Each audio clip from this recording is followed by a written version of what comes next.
talk about opponents, one of your most famous opponents was Ronda Rousey. There's obviously a big rivalry that comes with it. Where did that start? Where did that rivalry with Ronda start? So it started in Strikeforce. They're no longer around because the UFC bought them out, which was great. Eventually led to women being a part of the UFC. But at this time, women were not a part of the UFC, and the president of the UFC, Dana White, had been busy running around saying that women will never be in the UFC, never fight in the UFC. It was a question he would get all the time, and his answer was always never. And Ronda kind of came onto the scene. I was working my way up to a championship fight, but I had yet to capture that. And she came in at actually a weight class above me. So she came in at 145 and she was making her waves, but she was much different than any female I had ever met before. And her approach was, I'm not here to make friends. I'm here to make a difference, to make waves, to be, brash and who, just who I am, which now looking back, I can appreciate it. But at the time, I had no concept of why somebody would want to do that, because for us up until that point, women's MMA had been very much a camaraderie. Even though we were fighting each other, we were also fighting each other to elevate the sport, to try to stay together, because there wasn't enough of us. Like, it felt like if we had dismantled each other, that maybe it wouldn't have ever gotten anywhere. So there was always an amicable, usually weigh-ins were respectful, and even, pre-fight, post-fight, these things were kind of like, man, we fought each other and thank you so much, because here we are trying to make a difference and headway in this sport, and we appreciated each other, if that made sense. Yeah. And Ronda just very much was not a part of that sentiment. She didn't share that.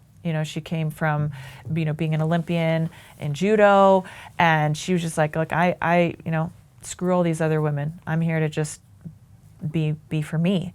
And I don't think there's anything wrong with that approach now. But again, at that time, it was kind of like, who is, she's just like new, and like, who is this woman? She's so disrespectful.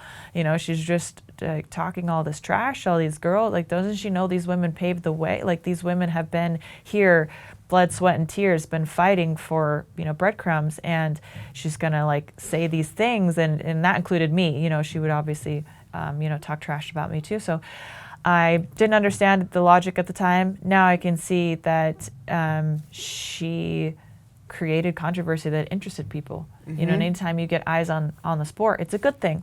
I just didn't know that because I wasn't from that world, and I didn't know that, so I didn't understand it. Yeah. How much of that trash talk then do you think, obviously, she's not here to answer that, but was calculated just to elevate the sport versus just actual trash talk then? I think when she first started, she was doing it to elevate her career, to try to, the squeaky wheel gets the oil. She was making the waves, she was demanding the attention, and she was performing. I mean, I don't want to take that away from her either. It wouldn't have worked if she wasn't winning. So I think she had a different approach, but she was a WWE fan. I wasn't either. I didn't grow up watching that. So I know she was a fan of Rowdy Piper. Was that his name? Maybe I forget too. But that's where she gets her nickname from. Yeah. So I apologize. There's probably some people listening to this like, how do you not know that? But we'll look it up. Yeah, we'll look it up. But anyways, so that's where she got her nickname from, Ronda Rousey. So I think she had a different perception on the trash talk coming from a fan of WWE. There's always a storyline, right? That's something I've come to appreciate about the WWE, is the telling of a story. There's always a telling of a story, and there's turns and curveballs, and it's very dramatized. And I wasn't a big fan of that for the longest time because, again, I didn't understand that. But now I can understand, like, that is part of the art of what people appreciate about the combat sport. It's kind of like drama meets combat sport and this meshing of that. So I think she came into MMA thinking, you know what? I'm an extremely talented athlete. I'm a bronze medalist in the Olympics in judoka. I'm winning these fights fast. What if I talk like they do in the WWE. And it was just something I was completely oblivious to, clueless to, didn't know the first thing about it. But I don't want to put words in her mouth. That's my perspective. I think that she probably was meshing these worlds and seeing what she could do with it. And it was brilliant because it was that talk that got her where she wanted to go, and then it was her skill set that backed it up. And look at where, before and after those two fights, what it did for women's MMA. Where does that sit with you that, one of the more famous fights in your career, two of them are ones you lost, but the legacy that they left behind, like where does that upset you? Where does that sit in your head? No, I'm so happy, honestly, that those things happened. Now that's not to say that if I ever had a third opportunity to get one back over Ronda, I would definitely take that, for sure. But I'm so grateful for those opportunities and those losses. I think a great way to look at a loss is an opportunity to learn. And they always taught me the most about myself. The winning is easy. When you win, everything's great. Everybody loves you. It's pizza and beer time. Beer tastes sweeter. It's just awesome. You're just on the top of the world. And what do you have to fix? You've already done it. You did it all right. You won. But when you lose, it's such a drastic difference. The beer is bitter. Bitter beer. It is bitter beer. Nobody likes bitter beer. And it just feels like at that time my identity was very tied to outcomes too. Winning meant I was a winner and losing meant I was a loser. But I did force an evolution because I felt like I had no choice in that. It's like, okay, I lost. I have to figure out why. I have to get better. And it goes back to that first fight. When I'm bleeding over a trash can, I can do better than that.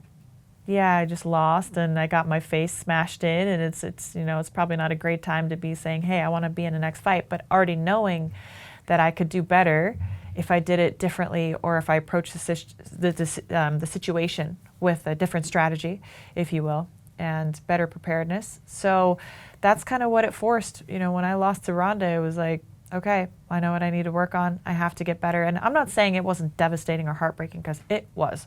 I cried. I was mad. I screamed. I went through a myriad of terrible, terrible emotions, like a lot of negative self-talk. But I kind of forced myself to, it was like forged in fire. It was the adversity that I felt like I was building myself on. And so I'm grateful for those experiences. You know what I mean? Like doesn't mean that it was easy, but I certainly came out stronger on the other side of it. And so I can say that I'm truly grateful for that. And I'm so grateful to have had an adversary like her. Yeah. Because if she didn't come in, all of us were playing too nice. I thought we were working together, and we were, but we needed more than that. Being quiet and complacent and nice, being a good girl, wasn't getting us the notoriety that we needed. We needed somebody to come in and shake things up and kind of give people the bird and like, what?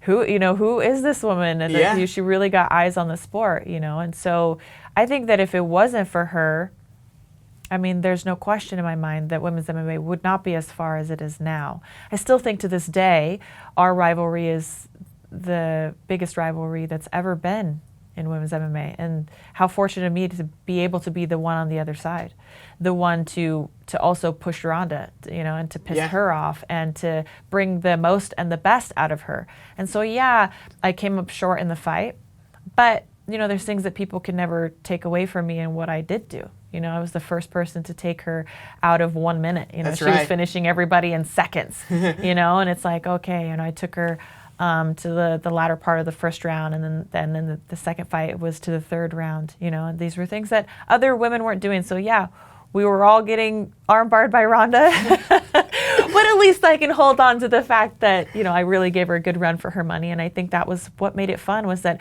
we had this legitimate disdain for each other, and we also fought like hell. And neither one of us wanted to lose. Where do you stand with her today then? I've never spoken to her again. Really? Yeah, no. I mean, we never really did converse outside of fighting, other than when we were on the Ultimate Fighter, and that was kind of forced exchanges and whatnot. But to be honest, I can honestly say, she's a mom now. I have 2 kids. We're both on different pathways, and I just don't have those same feelings of that I had in those moments, because I understand things differently now. I really do understand how important it was to have her, and how grateful I am to have had that adversary, to have that rivalry, for her to have elevated my career, And so I think when you have an attitude of gratitude, it changes a little bit your perspective. I don't think we'll ever necessarily be best friends, but I don't have hate and disdain for the woman. I think if I got a 3rd shot at fighting her, I would bring everything that I have, but it would be a different approach. It would just be different than it was before. And I think that would I believe that would work to my advantage, because I think I'm a more mentally and emotionally comprehensive person. I'm more balanced in myself, and I think I was too emotional in those fights. And now I look at things different and say, hey, you know what? She did her thing, I did my thing, we did it different. We both made each other better. And I just don't have the hate, if you will. You mentioned that 3rd fight that you're looking for. You think that'll ever happen? There's always been whisperings of Ronda coming back to the UFC, and more so recently, the fact that she, I think, finished out her career in fighting, in the WWE. I am not totally privy to how those contracts work and things like that. But there's been a lot of rumors that she may come back. Now, people ask me, do I think Ronda would ever come back? And there's only one thing I think that would ever make her come back, and that would be her pride.